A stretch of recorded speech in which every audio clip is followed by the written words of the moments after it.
My brethren, let not many of you become teachers, knowing that we shall receive a stricter judgment. That's James 3 verse 1. I start off with that Bible verse just so you know that I'm fully aware of the repercussion that comes with teaching a false doctrine. And I really wish that many teachers of the gospel that has taught others, and some that will still want to counter what I'm teaching, I really hope that they should consider this Bible verse and be careful while dealing with the word of Yahweh. Hi everyone, this is the Evangel News. If this is your first time coming across this channel, please do us a favor by liking this video, comment, share, and turn on your discussion button to get notified whenever we upload a new video. This is the Understanding Rapture Part 2. Today we'll study about eschatology to see why Christian has been calling our Messiah the Antichrist. I've talked about this topic, but I only highlighted some things about it in Part 1. And I felt led to revisit it today and bring some more understanding to it.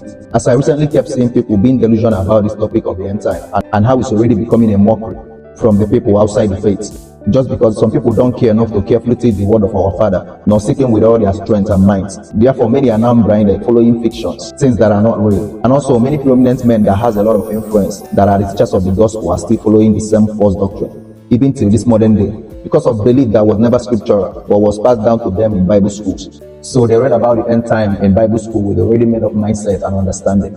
About this Understanding Rapture, which I've highlighted some things about it in Part 1. I talked about how Scofield made it popular by making it part of Bible skill theology, hence making it the popular belief, and how men like Nelson Darby and Edward Elvin created this doctrine in Reddy Scott Hall House meeting, year 1830 to 1841, and our Bury Park conference meeting with the involvement of men like Henry Drummond, and also how the devil has strategized and planned to use it to the solution Christians that has their hopes in that doctrine. Like in our backfight letter to the Mazzini in 1871. I explained all that, and I even linked it to their plan that was exposed by St. Monarch's Project Blue Bee that could display the false doctrine that I have been teaching since. What will look like pre-tribulational rapture, and many other things that could bring the world under world religion and the Antichrist new world order. I mean, I talked about a lot of it in Part 1 of Understanding Rapture series. So in this Part 2, I will bring more understanding and more clarity to further debunk and expose their lies about its end time. The people that created this doctrine made up a chart about this falsehood, about rapture and the second coming of our Messiah. They are really weird because in their chart, they made rapture and the second coming of our Messiah two different events, saying before the tribulation, they will come to rapture the church secretly, then do the wedding of the Lamb and the church in heaven, then return with them after 7 years again, after great tribulation, as you can see from their charts. Please do not be deceived. Rapture and the second coming of our Messiah are not two separate events, but one. In fact, that word rapture was never in the Bible. But in 1 Thessalonians 4 verse 17, the word cut off, that's where they generated that word rapture from. That's where they formed that word rapture. That verse was talking about the second coming of our Messiah, not any secret cut off or rapture 7 years before the second coming of our Messiah. I believe for some of you to properly understand rapture and the second coming of our Messiah, we have to deal with the strongholds of this belief. After exposing all of it, maybe in Part 3, I will perfectly give you a proper timeline and how the second coming of our Messiah will actually happen biblically. So one of their strongholds that I often see them use to fix this fake rapture doctrine is 70-week prophecy of Daniel and abomination of desolation. That's the so-called peace treaty with the modern Jews. It all started from the doctrine they formed and adopted when they created dispensationalism by men like Darby and co. That whole 7 years of peace treaty was a victim for them when they formed this doctrine called rapture. So first of all, let me briefly explain dispensationalism and direct you to the one that I will be talking about today.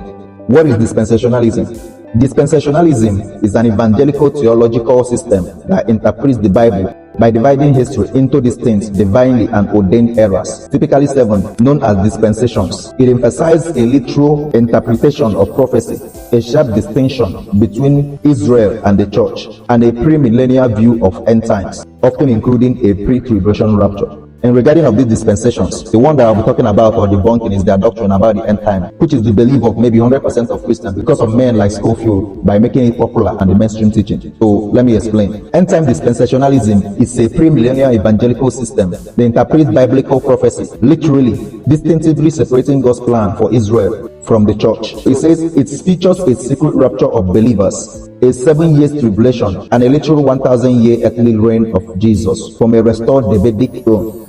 Key components of dispensational eschatologies. 1. The rapture.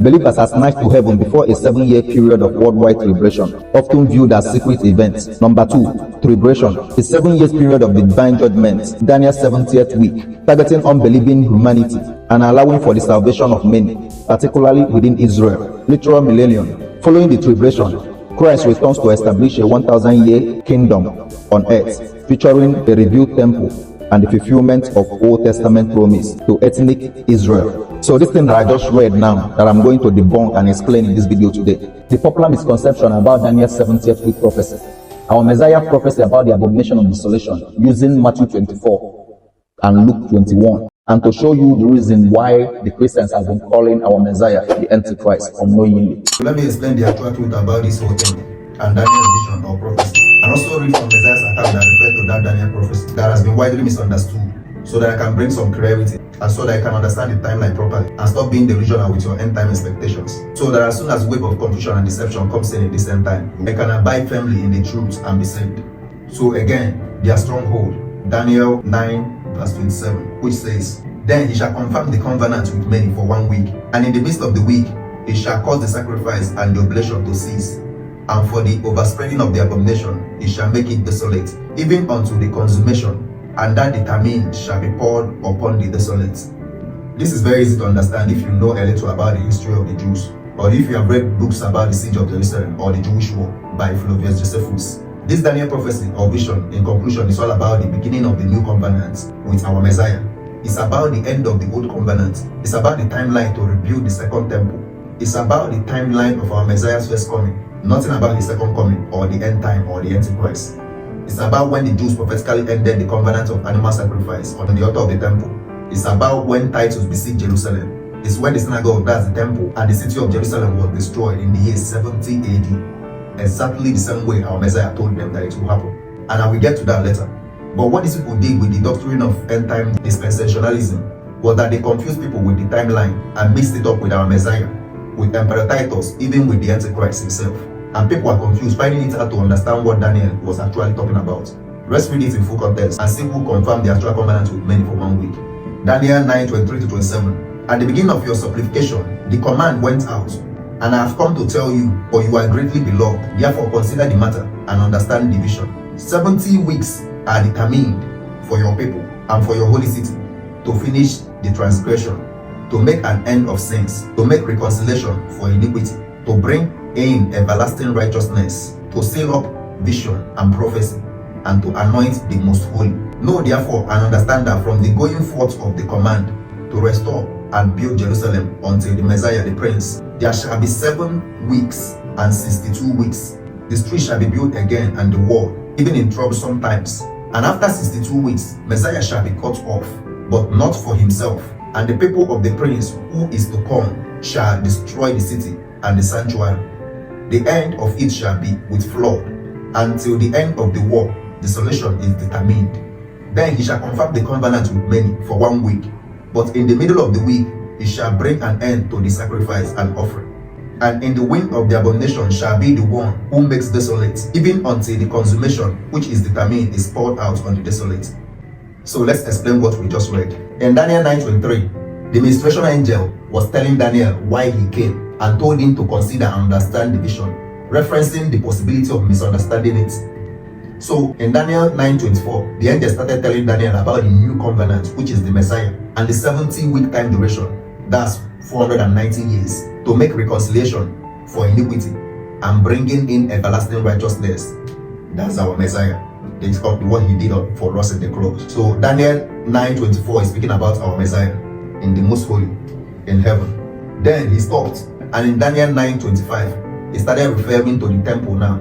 You need to know who he's referring to in any of them to find out where he switched. So he said from the going forth of the command till building the temple and Jerusalem is 7 weeks. That's equals to 49 years.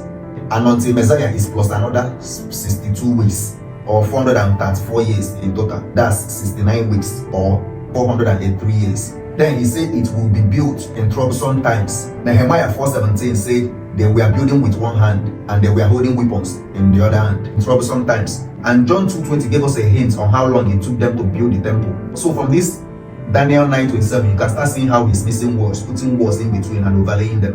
While reading, you have to be careful because it kept getting mixed up more and more in verse 27. So Daniel 9:26 started from after that 62 weeks. That's 7 weeks plus 62 weeks. That's in total of 69 weeks, 483 years. That's where he said that the Messiah will be cut off. But he didn't say if the cut off will happen in the beginning or in the ending of that 70th week. After the 69 weeks, We know it's in the middle because he completed that statement in verse 27. He left it that way in verse 26 and start from saying the people of the prince will come and destroy the city and sanctuary or temple, which the people of the city we know is the Roman Empire led by Emperor Titus, the siege of Jerusalem. So he said until the end of the war, desolation, that's the state or the fate of the temple or city, has been determined or decreed. That's what he said there in that 26. Now the main verse, which is the bone of contention that starts all this misconception about end time, if you don't read carefully, you will miss it up. Daniel 9:27. Pay attention to figure out when he switched from the Messiah to Titus that destroyed the temple. Remember that in context that this vision of prophet Daniel is about the command of the building of the temple, coming of our Messiah and his death, and the beginning of the new covenant. Nothing about the second coming or end time or Antichrist. It's about the ending of the old covenant, ending of animal sacrifice, and the destruction of the temple later. It's good to know that the death of Messiah on the cross has ended it spiritually already. With this viewpoint of particular concern, let's read it again. Daniel 9:27. He will confirm the covenant with many for 1 week. That's 7 years. This line now is speaking about the Messiah. Daniel is referring to Messiah right here. Pay attention. In the middle of the week, he, the Messiah, will put an end to sacrifice and offering. Signifying his death on the cross, that the Messiah will be cut off. That the other previous verse was trying to say, but cut it off at the end. That his death on the cross began the new covenant that Daniel 9:24, few verses back, was trying to say, to make an end to sin and to finish transgression, to bring everlasting righteousness and to atone for our sin in the most holiest. Previous verse, that verse 26, is trying to explain what the verse I'm reading now is trying to say. And then the people of the prince who will come, and the verse that I'm explaining now, Daniel 9:27, the people of the prince that will come, started from until, because he caught this one and overlapped it. If you blink, you will miss the switch. In 70 AD it happened, they came. That ending that said, until the decree destruction, it poured out on him, that's the temple or the city. Desolate can be referred to as the city, the state of the city, after the consummation or destruction, which is determined or decreed by our Father in heaven, is poured out on him. On him can be exchanged with desolate and the city, or the state of the city or temple after of consummation or destruction is poured out. You need to understand this, the whole prophecy of Daniel before I start explaining the chart and the duration.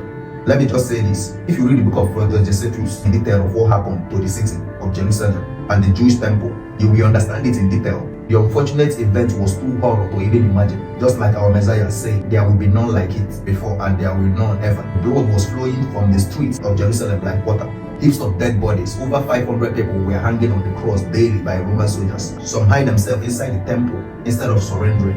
They refused to give up the temple, thinking that their Elohim will save them. And fake prophet were telling them to keep fighting. You should read it, it's really interesting. That's where Daniel's vision ended. When the switch happened from that 26, where he was talking about the people of the prince, where he continued it in 27 back to Titus, was where he said until. So this is a summary of the timeline. In Daniel 9 verse 24, it says 70 weeks or 490 years. Not when the temple will be destroyed, but to put an end to sin, to atone for their iniquity. Then what? To bring an everlasting righteousness, confirming that he was speaking about the Messiah. The whole entire timeline is from the decree to making reconciliation of sin.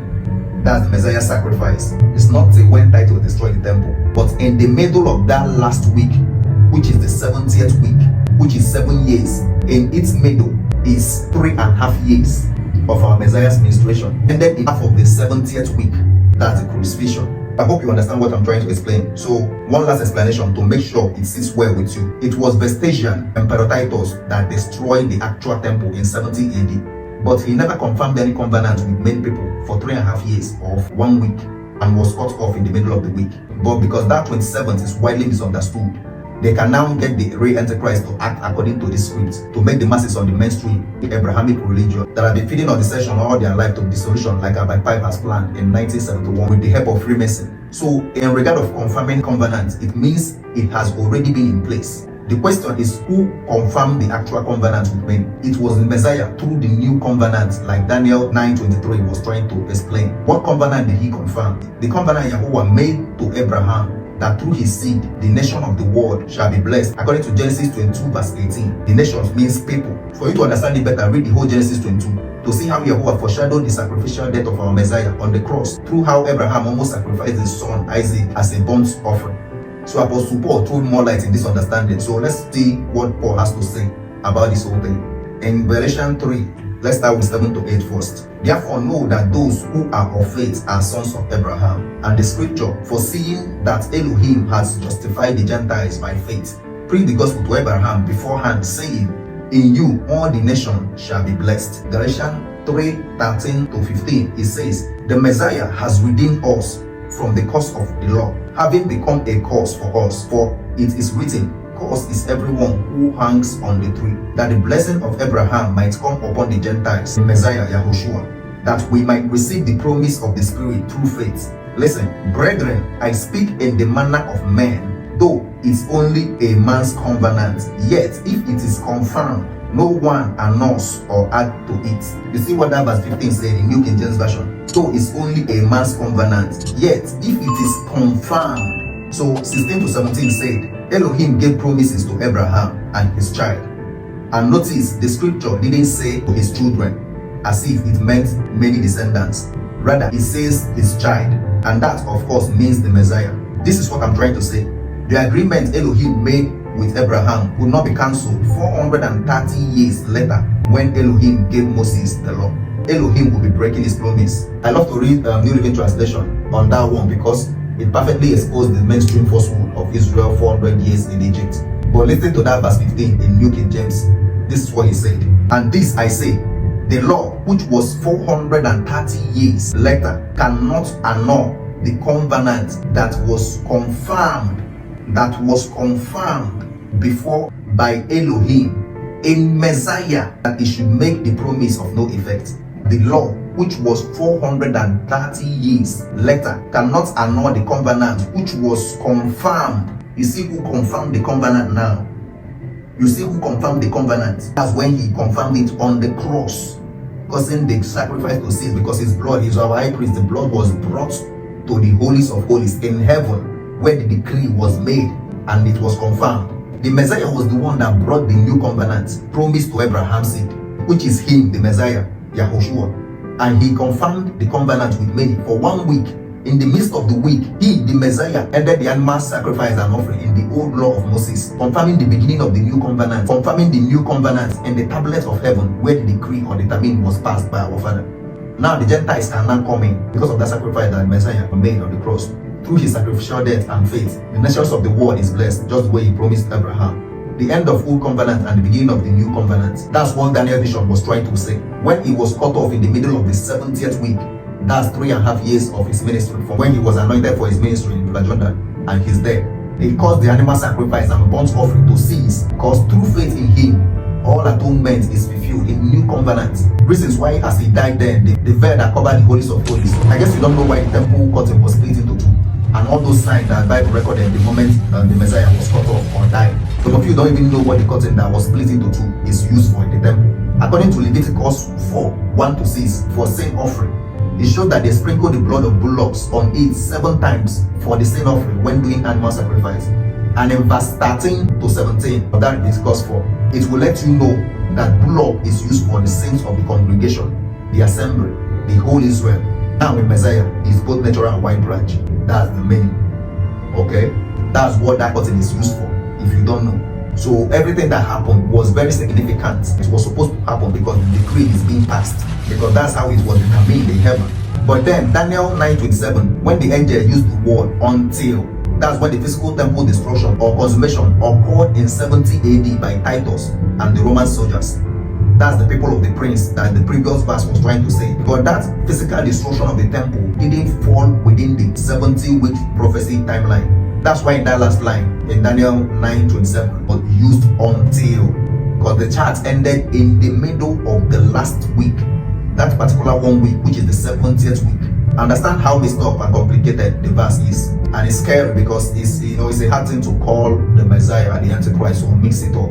So even if you understand it, you might find it hard to just say it out the way it is, so you cannot blaspheme, right? So it took me time. Take your time and read to understand. personally on your own. But don't read it with NIV though. So with all that being said, I hope that Daniel prophecy is understandable now. There are other strongholds to make the lies look more accurate. It's when our Messiah was prophesying about the last days, and he made reference to that Daniel prophecy. Then in that same line, he said, Jerusalem shall be trodden down by the Gentiles till the time of the Gentile is complete. So Matthew kind of missed it up a little bit.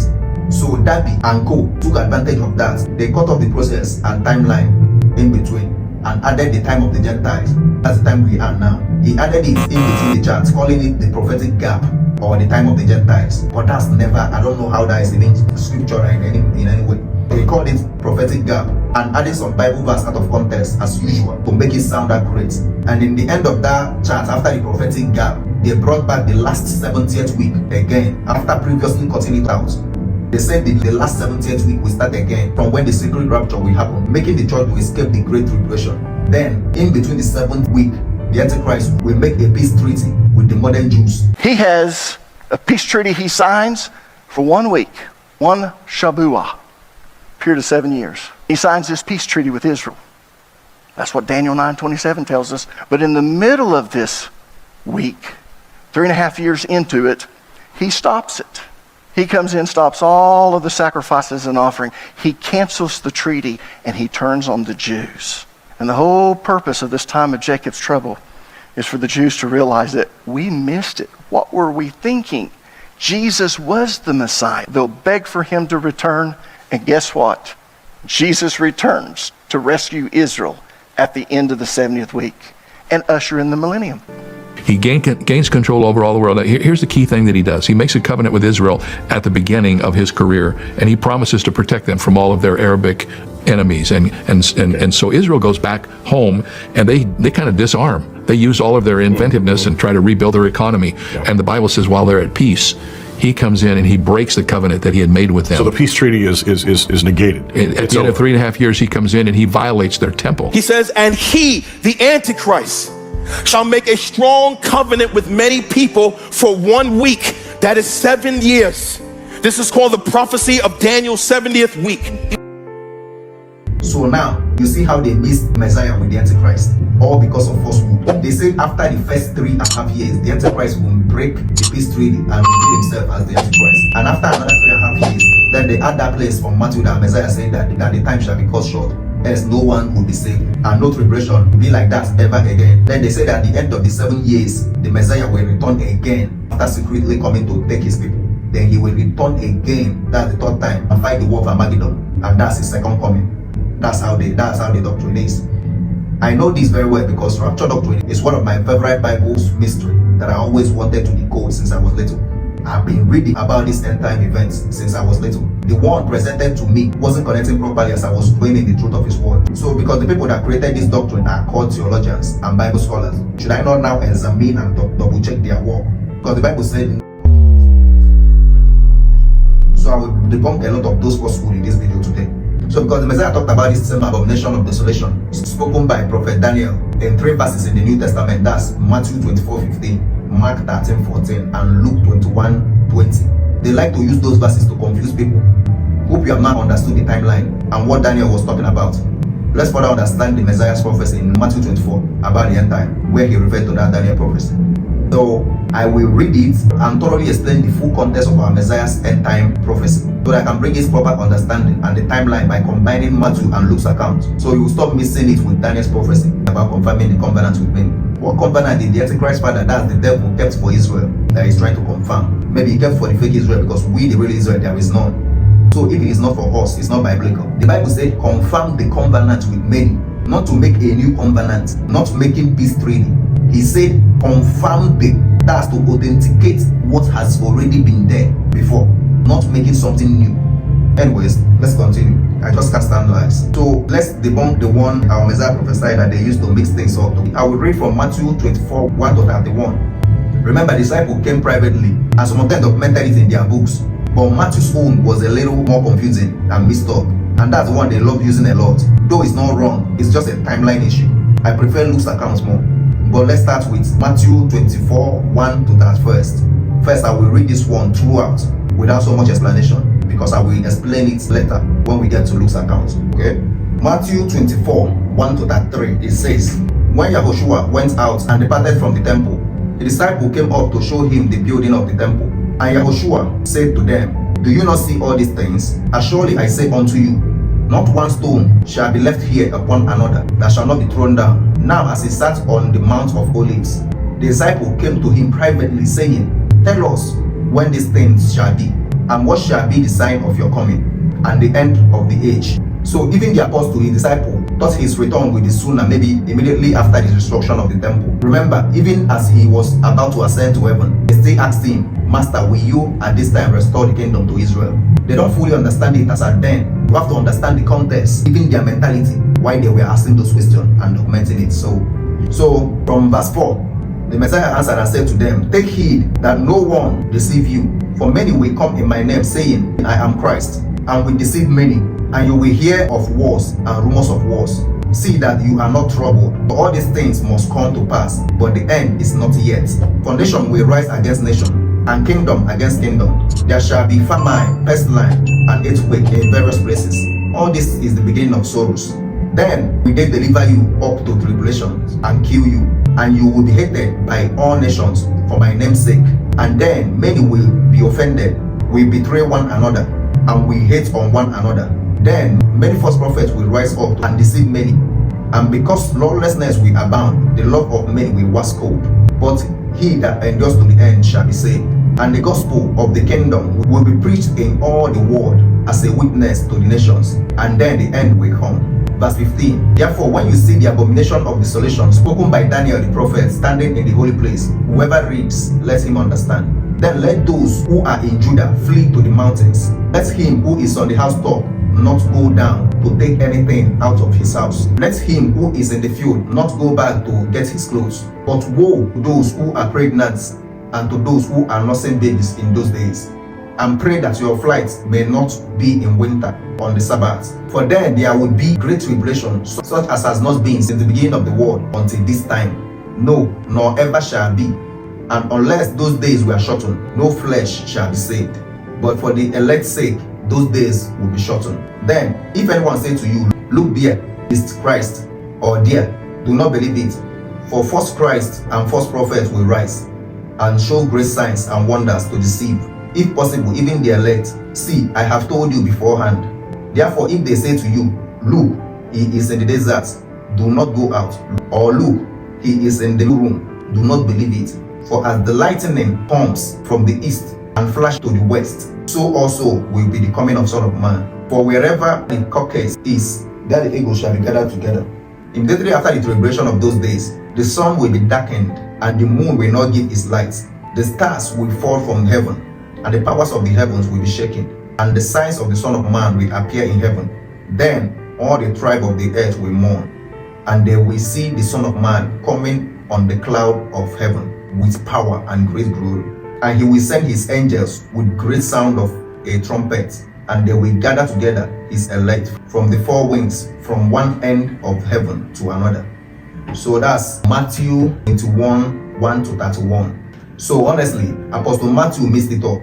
His documentary was accurate. He only overlaid it sometimes. Firstly, you have to understand the question that they asked him, even how they asked the question, to understand what and how he's trying to answer it, or how he was providing the answers. First question was about the temple. Along that same line, his disciples came privately and asked him about his second coming, because they thought it would happen together, or maybe soon after. So he was answering two different questions entirely. One was about the fate of the beautiful temple, and that's where he brought up that Daniel's prophecy. And it happened during the destruction of the second temple. It happened during their time. But after this explanation, we understand it better, and the true sign of the second coming. You have to know that Matthew 24, 1 to 33, and Luke 21, 5 to 35 are basically documenting exactly the same thing, just that Luke straightened his own writing accordingly more than Matthew. And that didn't make Matthew account any false, just that he probably didn't remember to straighten it line by line. Maybe he didn't feel the need to straighten it out accordingly. I'm sure and I believe he didn't know that this huge falsehood will be built or promoted from his account. I remember years ago when I was studying it, I almost lost it while trying to figure out how and where to identify these events and put the timeline properly in place. I had to pray for the Ruach HaKodesh to help me to understand it, because I learned to teach, but I don't want to teach what I don't understand or what I can't account for. So this is the proper explanation. of Matthew 24, 1 to 33, using Luke 21, 5 to 35. So immediately after the discussion about the widow that gave the most gifts, then they started talking about the second temple, then later his second coming, which is totally two different events. The disciple asked the question like that because they thought it would happen simultaneously. Okay? So Luke 21, 5 to 35, it says, Then as some spoke of the temple, how it is adorned with beautiful stones and donations, he said, These things which you see, days will come in which not one stone shall be left upon another, and shall not be thrown down. 7. They asked him, saying, Teacher, but when will these things be? And what sign will there be when these things are about to take place? So in verse 7 in that Luke 21, the apostle didn't even ask him the sign of the end. But later I somehow explained it for them, because in Matthew 24 verse 3, his disciple privately came to him and asked him about the sign of his second coming. And the answer he gave down the line clearly proved that that's what he was answering. You have to understand that the question was asked together. So he's trying to combine the answers, but he still specified it though. From verse 8, he said, Take heed that you will not be deceived. For many will come in my name, saying, I am he, and the time is near. Therefore, do not go after them. But when you hear of war and commotion, do not be terrified, for those things must come to pass first, but the end will not come immediately. So from 8 to 9 wasn't about the end. He said the end will not come immediately, because it's still on their time during that destruction of the second temple and the events of those days. And speaking about false prophets, you heard about Bar Jesus in Acts of Apostles. So he's still talking about their time. I'm trying to explain the timeline now. Okay? Then he said to them, Nation will rise against nations, kingdom against kingdom, and there will be great earthquake in various places, and famine and pestilence, and there will be fearful sights and great signs from heaven. So in verse 11, he talked about the end that we are in now, and then he immediately returned to his own time in verse 12 and says, But before all this, you remember he said, but before all what he said in verse 11, before all these things. So he's not talking about their time, okay? But before all these things, they will lay hand on you and persecute you, delivering you up to the synagogue and prisons. You will be brought before kings and rulers for my name's sake, but it will turn out for you as an occasion for testimony. Therefore, settle it in your heart not to meditate forehand on what you will answer, for I will give you a mouth and wisdom, which all your adversaries will not be able to contradict or resist. You will be betrayed even by parents and brothers, relatives and friends. They will put some of you to death, and you will be hated by all for my name's sake. But not a hair of your head shall be lost. By your patience possesses your soul. Now, from this 12 to this 19 that I just read, he was telling the apostles what will happen to them as he ascends to heaven is during their time, and is to the apostles. I know that it can still happen to you now, because that's the way and that's the standard, and we are part of his disciples prophetically. But the first hand message was to the apostle, his disciples, during their time. I hope that is clear. So from 20th to 24, but when you see Jerusalem surrounded by armies, then know that its dissolution is near. Then let those who are in Judah flee to the mountains. Let those who are in the midst of her depart. Let not those who are in the country enter her. For these are the days of vengeance, that all things which are written may be fulfilled. But woe to those who are pregnant and to those who are nursing babies in those days. For there will be great distress in the land and wrath upon these people, and they will fall by the edge of the sword, and led away captive into all nations. Jerusalem shall be trodden down by Gentiles, until the time of the Gentiles is fulfilled. I hope it is clear. So in verse 20 to 24, he starts talking or prophesying about the destruction of the second temple and what will happen in the city. You see why I like Luke? Because understanding the timeline is easier and simple than Luke's account. All these things is self-explanatory, Immediately after the time of the Gentiles is fulfilled. So from Luke 21, 1 to 24, he didn't actually talk about the end time as at the time that we are in now. He was still telling them about during their time, till after the time of the Gentiles. Luke 21, 25 down. But I hope you are now understanding it. So from verse 25, after he said until the time of the Gentile is fulfilled, immediately after the time of Gentile is fulfilled, what we announce is coming. And like Daniel talked about the stone that destroyed the statue. So after the time of Gentile is fulfilled, he now starts on verse 27 to talk about what will happen on his time when he comes.